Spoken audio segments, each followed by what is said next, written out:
आज की खास चर्चा होने वाली है प्रोफेसर देवेश निगम सर के साथ में, जो न केवल tourism and hotel management department के एचओडी हैं, बल्कि कॉमर्स डिपार्टमेंट के डीन भी हैं, जिन्होंने न केवल होटल मैनेजमेंट डिपार्टमेंट को ऊंचाइयों तक पहुंचाया, बल्कि भारत के काफी नामी होटलों को भी उनकी पहचान दिलाने में उनका बहुत महत्वपूर्ण योगदान है। स्वागत है सर आपका हमारे इस प्लेटफॉर्म पर। सर आज आपसे मिलकर बहुत अच्छा लग रहा है कि हमारे साथ ऑडियंस काफी जुड़ी हुई है, ऑनलाइन भी और ऑफलाइन भी। तो हमारे कुछ आपसे क्वेश्चंस हैं। पहला क्वेश्चन ये है कि सर आपने जो जर्नी है वो आपकी जर्नी कैसी रही, आपने स्टार्टिंग कैसे करी, आपकी शिक्षा दीक्षा कैसी रही स्टार्टिंग? बेसिकली मेरा घर लखनऊ में है। ग्रेजुएशन करने के बाद 1991 में मैंने सोचा कि क्या कोई नया कोर्स करा जाए। उस समय भी MBAs थे, सब चल रहे थे। फिर उस समय मैंने देखा ये एक नया कोर्स चालू हुआ, टूरिज्म मैनेजमेंट। तो मुझे पता लगा कि यहाँ पर गढ़वाल यूनिवर्सिटी में टूरिज्म मैनेजमेंट है। गढ़वाल यूनिवर्सिटी श्रीनगर टूरिज्म का कोर्स है, जो उस समय कहते थे masters in tourism administration, MTA। और इस कोर्स को फिर मैंने सोचा करा जाए। उस जमाने में लोग श्रीनगर का नाम तक नहीं जानते थे। जब 91 की बात करें हम, कि अगर पूछते थे तो लोगों को नहीं मालूम होता था। वो श्रीनगर का नाम जम्मू कश्मीर का ही समझते थे। लेकिन उसके बाद फिर हम वहाँ पर गए, पता लगा कि वहाँ टूरिज्म कोर्स बहुत सालों से चल रहा है, और उन्होंने फिर मास्टर्स डिग्री स्टार्ट करी है। तो मास्टर्स डिग्री का वो कोर्स मैंने फिर 92-94 में मैंने वहाँ से मास्टर्स डिग्री करी, जो मुझे बहुत अच्छा कोर्स लगा और मुझे बहुत कुछ सीखने को मिला। प्रैक्टिकल नॉलेज मुझे बहुत मिली, और गढ़वाल के कई एरियाज़ को मैंने जाके उसको देखा, वहाँ जाके रिमोट एरियाज़ को जाके देखा, वहाँ पर लोग कैसे रह रहे हैं, कैसे काम करते हैं। तो ये देखने का बड़ा अच्छा लगा और मुझे कोर्स ही बड़ा पसंद आया। पहला कदम आपका श्रीनगर से रखा गया। हाँ। उसके बाद सर आपने आपकी जो PhD और वो कहाँ से रही? उसके बाद फिर मैंने सोचा कि पहले 94 में, उसके बाद फिर मैंने एयरलाइंस में जॉब करी। एयरलाइंस के उस समय GSAs होते थे, जनरल सेल्स एजेंट्स होते थे, वो जो मतलब उनका पूरा कारोबार देखते थे। अच्छा। उनका तो मैंने पहले GSA एयर इंडिया में काम किया, फिर मैंने काम किया GSA ब्रिटिश एयरवेज में काम किया। जब ये सब काम कर रहा था, लेकिन मेरा तो उस बार मेरे को फॉरेन एक बार दो बार बाहर जाने को भी मौका मिला, कॉन्फ्रेंसेस में जाने का मौका मिला वहाँ पर। और उसके बाद फिर मैंने सोचा कि क्योंकि बेसिकली मेरा इंटरेस्ट टुवर्ड्स एकेडमिक्स था, उस समय एकेडमिक्स में लोग इतना भीड़ नहीं लगती थी, तो मैंने सोचा कि एकेडमिक्स किया जाए। तो फिर मैंने सोचा कि PhD करी जाए। तो फिर PhD के लिए फिर मैंने एनरोलमेंट लिया 94 या 95 में, तो एनरोलमेंट लिया। फिर उसके बाद फिर मैंने अपनी PhD को कंप्लीट करा। फिर उसके बाद मैं यहाँ पर हूँ। आप असिस्टेंट प्रोफेसर के पद पर आप यहाँ नियुक्त हुए बुंदेलखंड विश्वविद्यालय। हाँ। तो अगर सर बात करी जाए कि उस टाइम पे डिपार्टमेंट का क्या दृश्य था और आज डिपार्टमेंट किन ऊंचाइयों पर पहुंच गया है, क्योंकि शुरुआती दौर में जबकि लोगों को नहीं पता था इस डिपार्टमेंट के बारे में, तो अब इस डिपार्टमेंट के बारे में आप थोड़ा सा बताइए। अब तो क्योंकि मोदी जी ने भी और आपके जो प्रेजेंट गवर्नमेंट है, हमारे ऑनरेबल प्राइम मिनिस्टर जी ने टूरिज्म को बहुत प्रमोट करने की कोशिश करी है। और नॉट ओनली कि उन्होंने बहुत जगह वीज़ा ऑन अराइवल करा दिया और बहुत ज़्यादा हेल्प करी है। तो इस समय आजकल टूरिज्म एक ऐसी इंडस्ट्री है जो मतलब कोई भी जना आज अपने कोई एजेंसी खोल सकता है, कोई टूर गाइड बन सकता है, और कोई भी जना अपने काम भी खोल सकता है, अगर उसको थोड़ी बहुत नॉलेज होनी चाहिए अपने एरिया के बारे में। सर अगर बात करी जाए कि हम बुंदेलखंड क्षेत्र से बिलोंग करते हैं, तो बुंदेलखंड क्षेत्र में टूरिज्म का क्या स्कोप है? देखिए, आजकल आदमी क्या है, आज नई चीजें देखना चाहता है। आजकल आदमी नई चीजें देखना चाहता है, और बुंदेलखंड में बहुत ही रहस्यमयी एरिया है। मतलब कई जगह तो ऐसी हैं अभी तक एक्सप्लोर ही नहीं हुई है। और एक्सप्लोर का मतलब मैं ये कहूँगा कि मतलब वो जो एरिया जो आज के बुंदेलखंड में कई एरियाज ऐसे हैं जो अभी मतलब अगर बुंदेलखंड के बाहर निकल जाएंगे, तो अगर लखनऊ तक भी चले जाएंगे, उनको भी नहीं मालूम है कि ये एरिया हमारे यहाँ पर है, ये चीज़ हमारे यहाँ पर है। हमें इस समय बहुत ज़्यादा प्रोडक्ट नॉलेज की बहुत बात करनी है, और यहाँ के लोगों को एक्टिवेट करना है, बोलना है, एक्टिवेट करना है कि भैया हमारे पास ये चीज़ें हैं, और इसको हम औरों को बताएं और औरों को दिखाएं। हर गांव में मैं सोचता हूँ कोई एक छोटा सा मंदिर भी होगा जी। और उसकी भी कोई ना कोई हिस्टोरिकल इम्पोर्टेंस होगी जी। और वहाँ भी आसपास कोई ना कोई मेला लगता होगा। यस। तो वहाँ पर और इन सब चीज़ों को जो अभी एक छोटे लेवल पे है यस। उसको मैं चाहता हूँ कि लोग उस चीज़ के बारे में अपने जो चीज़ अपने जगह के बारे में और लोगों को बताएं और जिससे क्या होगा जब वो अपने जगह के बारे में और लोगों को बताएंगे तो फिर उसके बाद क्या वहाँ के भी चीज़ें जो हैंडीक्राफ्ट है वहाँ पर भी जो लोग अपना सामान बनाते हैं वो भी बिकेगा और फिर वहाँ का जो आजकल जो हो रहा है एवरी डिस्ट्रिक्ट का जो हो रहा है एक खान पान के बारे में बात करी जा रही है कि हर डिस्ट्रिक्ट में कुछ ना कुछ खाना स्पेशल है। यस। तो आपको क्या होगा कि वहाँ के बारे में पता लगेगा और उसके बारे में वो खाना भी लोग लाइक करेंगे और लोग वो खाना खाने के लिए आपके यहाँ बुंदेलखंड में आएंगे भी और वो डेस्टिनेशन भी देखेंगे। तो ये एक चीज़ है कि हमें एकदम रूट्स से जुड़ना पड़ेगा जी। आपने ज़मीनी तौर से आपको जुड़ना पड़ेगा तभी हम यहाँ पर बहुत डेवलपमेंट कर सकते जी। हैं। जैसे कि जो जनरेशन चल रही है अगर बात करी जाए तो मतलब इन बातों से लगता है कि हमें अपनी चीज़ों पे ज़्यादा गर्व करना चाहिए, लोग नहीं करते हैं। जैसे एग्जाम्पल हम लोग जलेबी खाते हैं तो जो आज की जनरेशन है जलेबी के साथ फोटो खींचना पसंद नहीं करती है, उसके साथ स्नैप नहीं बनाती है। लेकिन चूंकि अगर पिज्जा खा रहा होता है कोई इंसान तो उसकी स्नैप डालता जरूर है। तो अगर वो विदेशी आता है जी इसके लिए मैं ये कहूँगा कि अब कभी कोई नई चीज़ आती है तो आदमी उसको देख के फोटो खींचता है। क्या आपने कभी ऐसा फोटो लखनऊ में भी कुछ ना खींचते हुए? नहीं, कोई नहीं खींच रहा होगा। उसके लिए वो चीज़ नॉर्मल चीज़ हो गई। नॉर्मल चीज़। अब वो क्या होगा या दिल्ली में अगर देखा जाए कोई जना पिज्जा खा रहा फोटो खींच रहा नहीं खींचेगा से वो उसके लिए आज नॉर्मल चीज़ हो गई।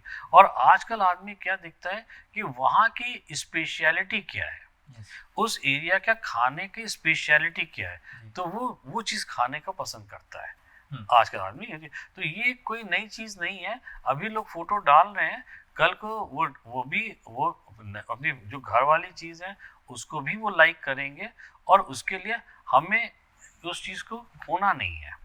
पुरानी चीज़ें जो हमारे यहाँ भी जनरेशन से बनती आ रही हैं, वो खाना बनता आ रहा है जो उसको हमें खोना नहीं है।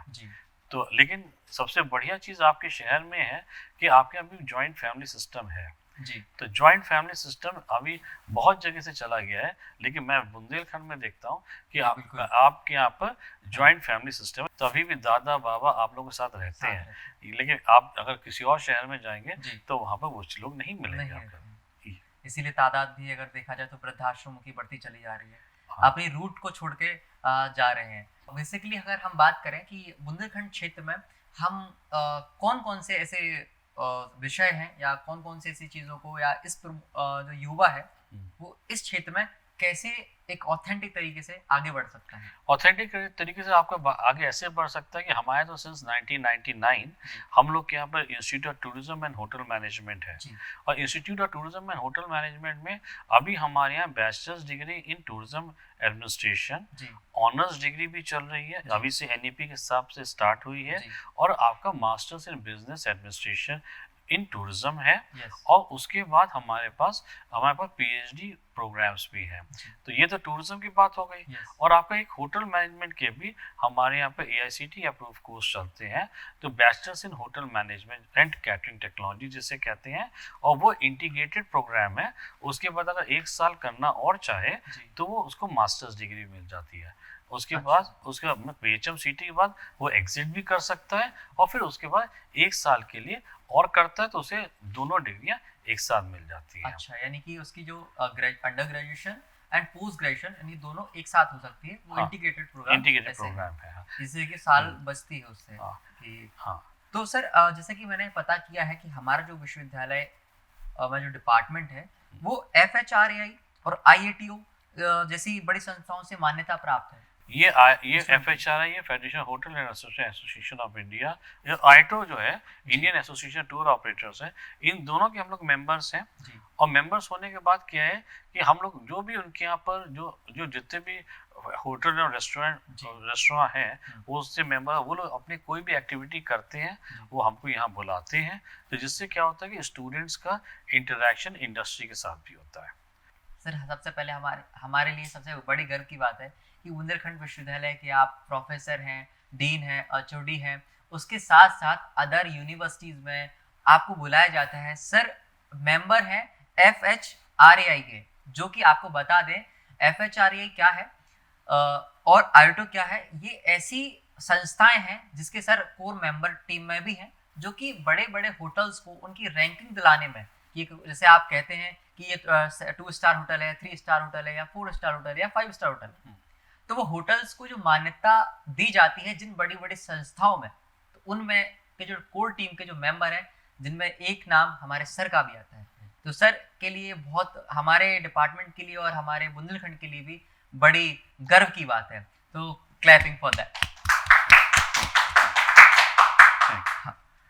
सर अगर बात करी जाए थोड़ा सा कि जैसे हमारा जो विश्वविद्यालय, हमारा डिपार्टमेंट इन संस्थाओं से सर्टिफाइड भी है, तो स्टूडेंट्स को इससे क्या क्या लाभ मिलता है?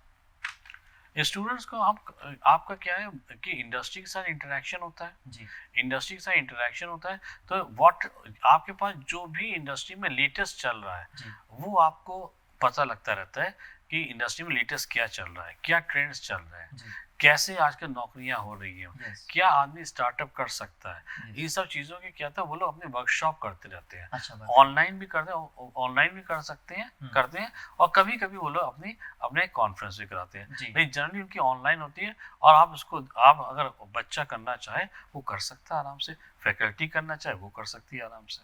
थोड़ा सा आप एलैबोरेट करके बताइए कि कैसी वर्कशॉप चलती हैं या इंटर्नशिप होती है, कैसा क्या प्रोग्राम है और कैसे आप तरीके से करवाते हैं? हम लोग क्या होता है कि आप लोग के जो कोर्सेज हैं, तो कोर्सेज में आपके जो क्या होता है कि हम लोग कोर्सेज के अंदर ऑन द जॉब ट्रेनिंग्स भी होती है। अच्छा। ऑन द जॉब ट्रेनिंग्स होती है, BHM में भी होती है और MBA में भी होती है और BBA में भी होती है।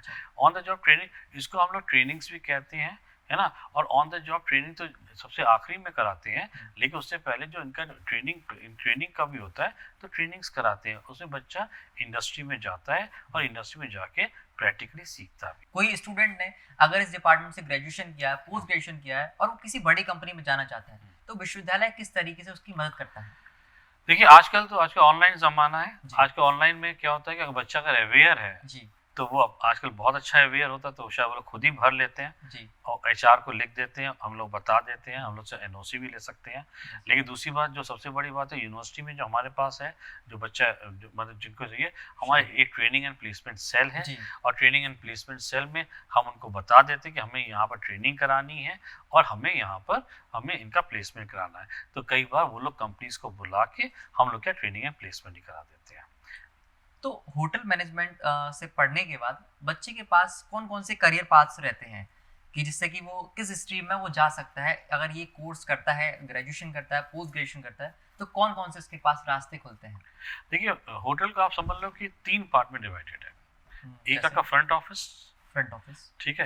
एक रेस्टोरेंट होता है, वहाँ पे F&B सर्विस, एक हो गया जहाँ किचन होती है, that is the food production. और जो वहाँ पर जो आपके जो रेस्टोरेंट में जो सर्विसेज देता है, वो आपके F&B सर्विस वाले देते हैं। F&B सर्विस, हाँ, जो आपके रेस्टोरेंट में सर्विसेज देते हैं। तो ये मैं आपको एक बहुत ही सिंपल लैंग्वेज में आपको समझाया।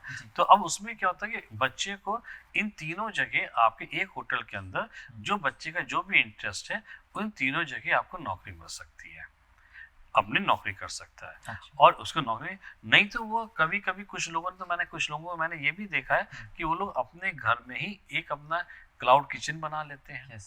क्लाउड किचन का जो कंसेप्ट आ गया, वो अगर वो नहीं जी, कई लोगों मैंने ये देखा है जिसको अगर केक बहुत अच्छा बनाना आता है, तो वो अपने घर में ही अपना केक बना के ऑनलाइन बेचना स्टार्ट कर देते हैं।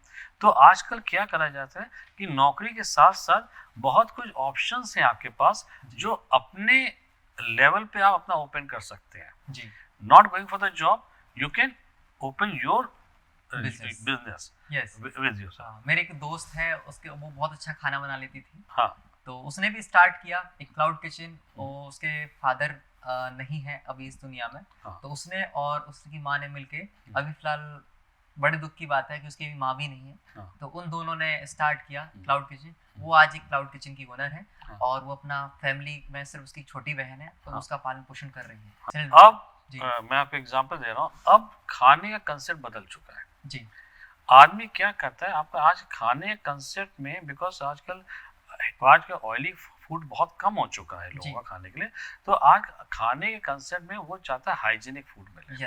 साफ सुथरा खाना जी। मिले और कायदे का खाना मिले, जी। और वो जो खाना मिले और वो अगर कोई जना प्रोवाइड करा रहा है तो वो कोई जना प्रोवाइड करा रहा है तो उससे वो ले लेगा, जी। वो ले लेगा और रेगुलर उसका कस्टमर बन जाएगा लेने के लिए। तो जी। आप ये देख सकते हैं कि आप हर चीज़ के लिए आजकल ज़ोमैटो आ गया है, स्विगी आ जी। चुका है, सब आ चुका है। आप कोई भी काम खोलिए, आपको वो घर से आपको हाँ, कई वो सारे नामी ब्रांड्स हैं। ब्रांड है, आपको एक समोसा से लेके पिज़्ज़ा, बर्गर तक वो प्रोवाइड करा हाँ, बस सकते आपके पास बशर्ते स्किल्स होनी हैं। चाहिए। स्किल्स होनी चाहिए, आपको यस। कहीं से भी आपको करा सकते हैं। जी। ठीक है ना? इंफ्रास्ट्रक्चर को लेकर कि हमारे जैसे बुंदेलखंड क्षेत्र में हमें नहीं लगता कि हमारे पास रिसोर्सेज और फाइनेंशियली या इंफ्रास्ट्रक्चर की कमी सी महसूस नहीं लगती है जो। टूरिज्म बढ़ाने के लिए यस। जो मतलब देखिए ऐसा है कि मैं आपको बताऊं कि जैसे रोड कनेक्टिविटी बहुत अच्छी हो गई है पिछले 5 साल में। रोड कनेक्टिविटी बहुत अच्छी हो गई है, गांव-गांव तक आपकी रोड पहुंच चुकी है और हर जगह आपकी रोड बाय रोड मैं देखता हूं कि हर जगह आपकी रोड पहुंच चुकी है। लेकिन बाय एयर की कनेक्टिविटी अभी भी लूज करता है क्योंकि हमारे पास जो फ्लाइट्स आती हैं वो 11-12 बजे फ्लाइट आती है जी, यहाँ से जाने वाली फ्लाइट और आने वाली काफ़ी लेट आती है। तो उससे दिक्कत क्या होती है कि जब आदमी दिल्ली पहुंचता है तो तब तक ज़्यादातर की ऑल ओवर इंडिया की फ्लाइट्स निकल जाती हैं जी। तो उससे क्या होता है कि वो जो टाइम ड्यूरेशन है वो बढ़ जाता है। अगर हमारे ग्वालियर से ही आपकी फ्लाइट सुबह 7:30 बजे चालू हो जाए ग्वालियर टू दिल्ली जी, तो आपका 8:30 बजे पहुंच जाएंगे और उसके बाद अगर और 7:30 बजे जो ग्वालियर आदमी है आना चाहता है तो वो ग्वालियर आ जाएगा। तो जिससे क्या होगा कि यहाँ का टूरिज्म तो बढ़ेगा ही जी, जो लोग आएंगे यहाँ तो बढ़ेंगे ही और उसके बाद आपका जो दिल्ली गया है हाँ। तो दिल्ली से भी उसको ऑल ओवर इंडिया फ्लाइट्स मिल जाएंगी। हाँ। जो मैंने अभी ये पाया कमी पाई है आपके यहाँ पर हाँ, ग्वालियर एयरपोर्ट। यस, क्योंकि कोई इमरजेंसी में जाना चाहता है या फिर जो विदेशी जो टूरिस्ट आ रहे होते हैं तो उनके लिए कहीं ना कहीं ये लूप है नहीं, उस बहुत बड़ा लूप है। उसका रीजन क्या है कि उनके पास टाइम कम होता है जी, टूरिस्ट के पास टाइम कम होता है और टूरिस्ट चाहता है कि कनेक्टिविटी बन जाए जी, कनेक्टिविटी बन जाए। वो चाहता है कि यहाँ पर गए दिल्ली पहुंचे और दिल्ली के पास उनकी 2 घंटे या 3 घंटे बाद की फ्लाइट हो जाए आराम से फ्लाइट हो जाए। तो मतलब वो चीज अभी भी हम लोग लूज कर रहे हैं कि जो हमारे यहाँ जो ग्वालियर से जो फ्लाइट जा रही है वो आपका 9, 9:30, 10 बजे के बाद जा रही है जी। जिससे क्या हो रहा है यहाँ पर भी टूरिस्ट बाय एयर कम आ पा रहे हैं और जो यहाँ से लोग बाहर जाना चाहते हैं दिल्ली जाना चाह के और आगे जाना चाहते हैं इंडिया के और पार्ट में घूमना चाहते हैं वो भी उससे नहीं जा पा रहे हैं। तो यहाँ कनेक्टिविटी की बात हुई कि कनेक्टिविटी एक लूप हो सकता है, तो हम किन और आयामों में या किन और क्षेत्र में या इस टूरिज्म को बढ़ाने के लिए किन चीज़ों में और हमें अवेयर होना चाहिए कि जिससे टूरिज्म बाहर से और आए, जिससे कि हमारी अर्थव्यवस्था पर भी एक अच्छा प्रभाव पड़े। देखिए ऐसा है कि टूरिज्म को बढ़ाने के लिए हमें अपने जितने भी जो रिसोर्सेज हैं यहाँ पर जितने भी हमारे डेस्टिनेशंस हैं यहाँ पर पहले उन जो हम जानते हैं पहले हमें उसको प्रमोट करना है जी, उसको प्रमोट करना होगा कि उन रिसोर्सेज को पहले प्रमोट करना पड़ेगा कि हमें ये जगह है, हमें ये मालूम ये चीज़ अच्छी जगह है उसको हमें प्रमोट करना है ना। और उसके बाद फिर हमें उसके अगल बगल के एरियाज के बारे में भी देखना पड़ेगा कि वहाँ पर कोई ऐसी कोई जगह है जो हम लोग भूल गए हों तो उसको भी हमें प्रमोट। फिर अगर ये सब प्रमोट करेंगे उसके बाद जैसे भी अभी हमने कि अभी कुछ दिनों पहले मैंने देखा था कि मतलब every district is having one product. ये प्रधानमंत्री जी ने कहा था। कुछ दिनों पहले मैंने पढ़ा था कि एवरी डिस्ट्रिक्ट ईच कुजीन याला मैंने इस तरह का कोई मैंने टॉपिक देखा था मैंने।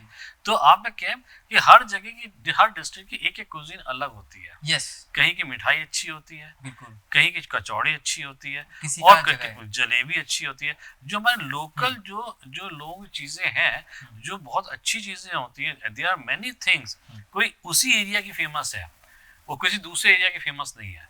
तो उस सब एरियाज के बारे में उस सब इसी अगर टूरिज्म बढ़ेगा तो आपका क्या है वो सब डेस्टिनेशंस वो सब जो आपका फूड है कुजीन है जो हम लोकल कुजीन की आजकल बात कर रहे हैं आजकल लोग मोटा अनाज की बात कर रहे हैं और मिलेट्स की बात करा जा रहा है। और आजकल अगर हम जो लोकल फूड की बात कर रहे हैं तो लोकल फूड कई ऐसे लोकल फूड्स होंगे जो आपकी दादी ने बनाया आपके खिलाए होंगे लेकिन आज की जनरेशन को नहीं मालूम बिल्कुल सर है ना? Yes. लोगों को खीर मालूम होगी, Yes. लेकिन फिरनी नहीं मालूम होगी। नहीं है ना? मालूम, यस। और फिरनी किस किस बर्तन में दी जाती है, हाँ। सकोरे में दी जाती है, वो नहीं मालूम वो नहीं होगी। मालूम है। ये मैं एक बहुत ही लेटेस्ट चीज आपको बता रहा हूँ। हाँ। वो सोचेगा ये भी तो खीर है। हाँ, तो इस सब चीजों को हमें अपने कल्चर को भी बचा के रखना है, yes. बचा के रखना है। और कल्चर को बचा के रखने के लिए हमें बचा के रखना। उसके बाद मुझे बहुत पसंद चीज है, जैसे मैंने आपको एग्जांपल दे सकता हूँ, आप एक गुजराती एग्जांपल दे सकता हूँ। अभी लास्ट मंथ में गुजरात जी जी मैं बाहर गया, अहमदाबाद में था, फिर मैं द्वारका गया। जी जी तो मैंने पूछा ये खाने की कौन सी जगह अच्छी है। जी जी तो वहां के आदमी ने गुजराती फूड वाली जगह बताई मेरे को। गुजराती होता है। गुजराती फूड जहाँ मिलता है, हाँ। वही बताई उसने जगह। अच्छा अच्छा। अहमदाबाद में कोई एक जगह थी, वो भी गुजराती फूड थी। द्वारका में गया तो वो भी गुजराती फूड वाली जगह थी। अच्छा। वो तो, लेकिन वहां में किसी ने ये नहीं कहा हाँ। कि आप वहां चले जाओ, वहाँ मसाला डोसा मिलता है।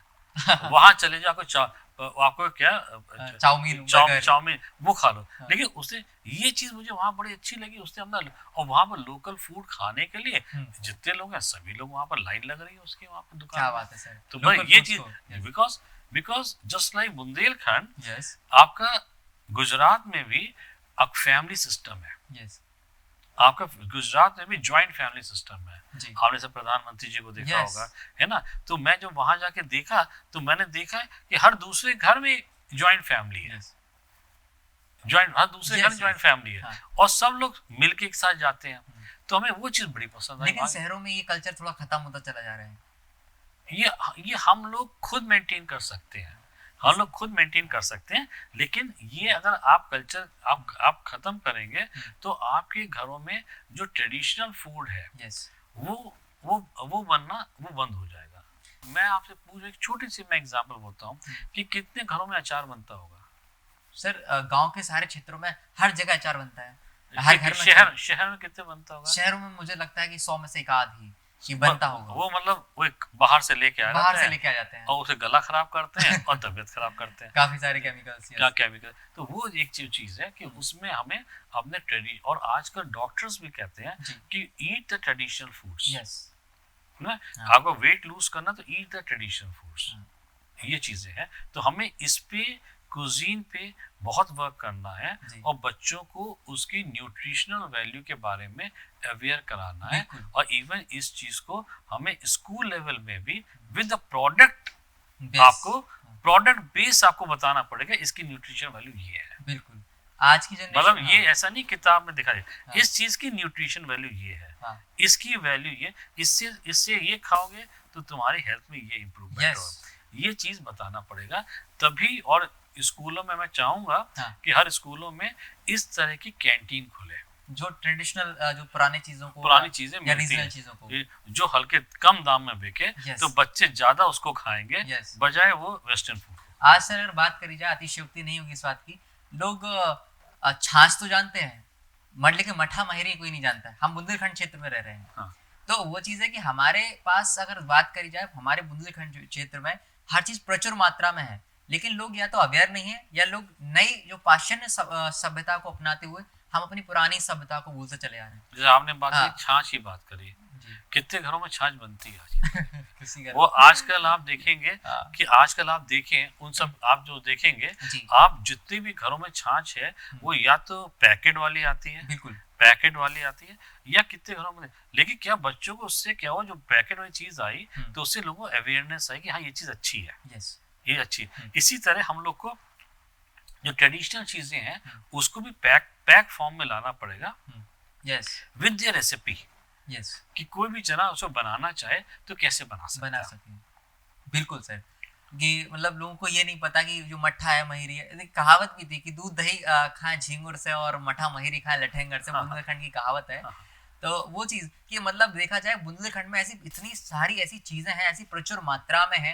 अगर बात करी जाए अनाज को लेके, हमारे बुंदेलखंड क्षेत्र में हर चीज पाई जाती है, हर चीज की खेती होती है, हर चीज की पैदावार होती है। लेकिन वही चीज अगर किसी शहर में जाए तो वो चीज से लोग चूक रहे होते हैं, और इस तरीके से जो हमारी सभ्यता का भी दोहन होता चला जा रहा है। बात करी जाए सर कि आज मैं अगर इस टाइम पे अगर बात करूं, जैसे आपने प्लेस की बात करी, सब लोगों को अवेयर होना चाहिए कि लोग बता सके चीजों को। जैसे कि हमारा जो झांसी का किला है, आज संपूर्ण विश्व उसको जानता है, समूचा विश्व जानता है उसको कि झांसी का किला। लेकिन सर पास ही में अगर देखा जाए हमारे समथर का किला भी है। आपने कई लोगों ने नाम भी नहीं सुना होगा, लेकिन अगर सुना हो सकता है इस पॉडकास्ट के माध्यम से नाम सुना जाएगा। समथर का किला है सर, इतना बड़ा दुर्ग है, आज से 300 साल पुराना दुर्ग है, जो कि अगर देखा जाए वो बहुत बड़ा, अगर इंफ्रास्ट्रक्चर की बात करें तो बहुत बड़े लेवल पे बना हुआ है। उसके चारों तरफ से अगर आप देखेंगे कि पहले के राजा किस तरीके से खाई का निर्माण किया करते थे कि लोग अटैक ना कर सके। उसमें खास बात ये भी कि उसके जो दरवाजे हैं उसमें बहुत सारी ऐसी चीजें हैं जिससे लोगों को सीखने मिले। हमारे समथर का किला लोगों को नहीं जानकारी, यहाँ से झांसी से 65 किलोमीटर दूर है। मैं आपको एग्जांपल देता हूँ झांसी का किला।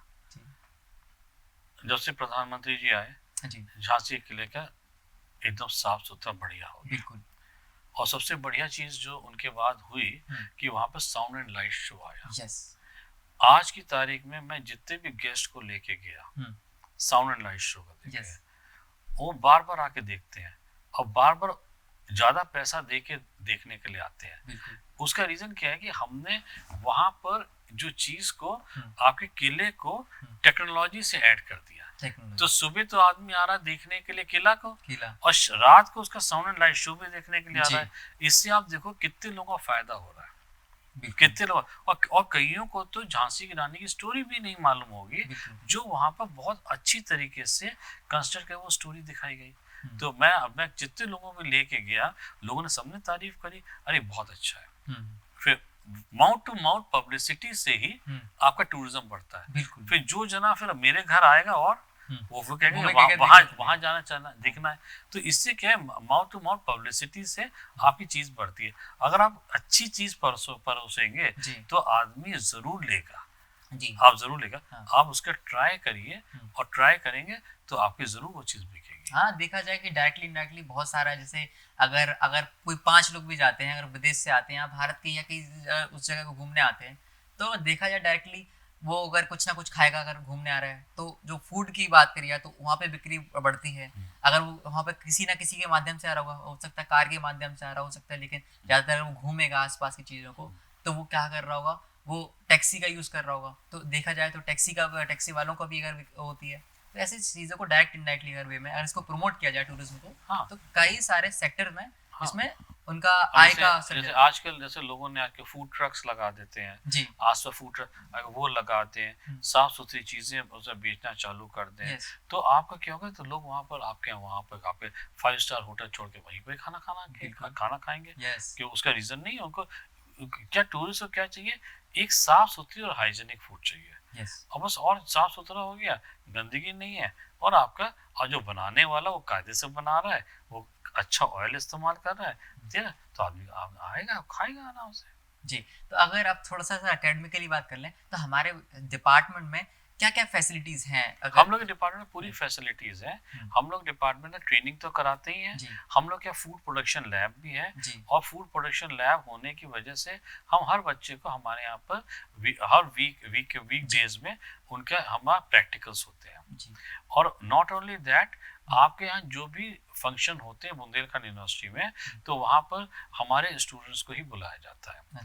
और इवन हमारे जब गवर्नर मैडम आती हैं तो हमारे स्टूडेंट्स ही उनको सर्व भी करते हैं फैकल्टी में, तो उनको फर्स्ट हैंड एक्सपीरियंस भी मिलता है, और उनको ये भी पता लगता है कि खाने को कैसे बनाया जाता है, क्या करा जाता है। और हमारे जो खाने का जो सिस्टम है वो एक दिन पहले उनको बता दिया था कि ये चीज हम बना रहे हैं, इसे तो वो चीज बता दिया, तो एक दिन जो हमारे टीचर्स हैं वो बना के सिखा देते हैं। अगले दिन कहते हैं अब आपके अंदर टीम बना दी है, अब आप बनाइए। अच्छा, तो मतलब जो भी अब कोई भी कुजीन ले ली और लेके, और आपकी टीम आपको बनाएगी, तो वो अगले दिन वो पूरा बच्चे खुद प्रैक्टिकल करके बनाते हैं। तो इससे क्या होता है कि बच्चों को पूरा प्रैक्टिकल भी आ जाता है। इसी तरह फ्रंट ऑफिस का हो गया, ये मैं फूड प्रोडक्शन बता दिया। फ्रंट ऑफिस में कैसे गेस्ट आएगा, फ्रंट ऑफिस टीचर उनको लाइन में बताते हैं कि कोई क्वेश्चन कैसे पूछे, कैसे जवाब देना है, किस तरह गुड मॉर्निंग करना है, किस तरह क्या, क्योंकि हमारा एरिया जो है ये आपका रूरल एरिया आता है। यहाँ पर क्या है कि हम हर बच्चे को इंग्लिश मीडियम नहीं कह सकते, लेकिन हम उनको सिखा सकते हैं, हमको सिखा सकते हैं। तो हमारे टीचर्स पूरी मेहनत से उनको वो भी सिखाते हैं, और उसके बाद एक F&B सर्विस होता है कि आपको टेबल का लेआउट कैसे लगाना है। टेबल का वो टीचर्स बताते हैं टेबल का लेआउट ऐसे लगाया जाता है, 6 लोग होंगे तो कैसे होंगे, 12 लोग होंगे तो कैसे होंगे, तो इस तरह का टेबल लेआउट होगा। तो इस तरह से पूरा प्रैक्टिकल हमारे कोर्स है और जिससे बच्चा सीखता भी है और थ्योरी भी सीखता है और प्रैक्टिकल भी सीखता है। सर हमारी टीम भी सर आपकी जो फूड प्रोडक्शन टीम से मिलना चाहेगी, हम लोग भी टेस्ट करना चाहेंगे कि आपके जो स्टूडेंट्स हैं। कहीं बुला देंगे, आपको कह देंगे कभी आ जाओ। जी सर दूसरी चीज़ कि हमारे साथ हम अपनी नेक्स्ट वीडियो में अगर आप लोग इंटरेस्टेड होंगे देखने के लिए कि किस तरीके से सर्विस प्रोवाइड कराई जाती है, कैसे सिखाया जाता है कि किसी होटल में ये जो शेफ है वो किस तरीके से खाना बनाए, किस तरीके से वो उसको सर्व करे और किस तरीके से रिसेप्शन में भी लोगों को बात करनी होती है, हाउस कीपिंग में कैसे बात करनी होती है, वो इस डिपार्टमेंट में सिखाया जाता है हर तरीके से। तो अगर आप चाहें अगर देखना तो आप लोग कमेंट करिएगा, हम सर के साथ वो ग्लिम्सेस भी ऐड करेंगे कि किस तरीके से ये सारी चीज़ें करवाई जाती है। तो अगर आप लोग भी हमारे इस टीम का हिस्सा होना चाहते हैं तो प्लीज़ आप चैनल को सब्सक्राइब कर लीजिएगा, वीडियो को लाइक कर दीजिएगा। क्षेत्र में आपको फील्ड इंटरेस्टेड लगती है इस चीज़ में तो आप भी हमारे साथ जुड़ सकते हैं, हमारे इस डिपार्टमेंट के साथ जुड़ सकते हैं। एडमिशन सर अभी चल रहे हैं, अभी एडमिशन चल रहे हैं, अभी एडमिशंस आर ओपन। सो अभी सर सीट्स अगर बात करी जाए कितनी सीट्स हैं? सीट्स हमारे पास जो है आपकी अभी जो मैंने अभी चार्ट है मेरे पास, जी MBA की है 60 सीट्स हैं आपकी, है ना, और आपका BBA की आपकी जो है ये बढ़ गई है अब सीट, 80 हो गई, 80 हो गई है, 80 हो गई है, और BHM CT की सीटें अभी 60 है। तो अभी सीट्स हैं, अगर सीट्स हैं अभी और भी एडमिशंस चल रहे हैं, अगर आप आना चाहें तो फिर आप इसमें एक नंबर आप मैं दे दूंगा, आप उनसे दे दीजिएगा तो कांटेक्ट कर लेंगे। मैं पूरा डिस्क्रिप्शन में दे दूंगा कि कैसा फीस है, क्या फीस स्ट्रक्चर है, होटल हॉस्टल में अगर आप रहना चाहते हैं तो उसका क्या फीस स्ट्रक्चर है, क्या क्या सर्विस प्रोवाइड की जाएंगी यूनिवर्सिटी के द्वारा, क्या क्या कौन कौन सी फैकल्टीज़ हैं, सारा कुछ डिटेल आपको एक PDF के माध्यम से पहुँचा दिया जाएगा। तो आज इस पॉडकास्ट के माध्यम से हमें बहुत कुछ जानकारी मिली कि किस तरीके से टूरिज्म के क्षेत्र में हमें अपने देश के बारे में, दुनिया के बारे में या टूरिज्म के बारे में सर से बहुत बहुमूल्य ज्ञान मिला कि हाँ ये चीज़ें सर सोचने की बातें हैं कि ये सारी चीज़ें इन पर अभी कभी ध्यान नहीं दिया कि हाँ ये लूप्स है कि हाँ अगर टूरिज्म के लिए अगर जो कोई बाहर से आता है व्यक्ति उसको क्या प्रॉब्लम्स होती है। अगर आप एक कोई प्रोवाइडर बनना चाहते हैं तो पहले आपको प्रॉब्लम्स देखनी होगी और तभी सॉल्यूशन मिलेगा। यानी कहते हैं कि आवश्यकता ही आविष्कार की जननी है। तो बहुत अच्छा लगा सर, आपने हमें बहुत कीमती समय दिया, तो इसलिए तहे दिल से धन्यवाद।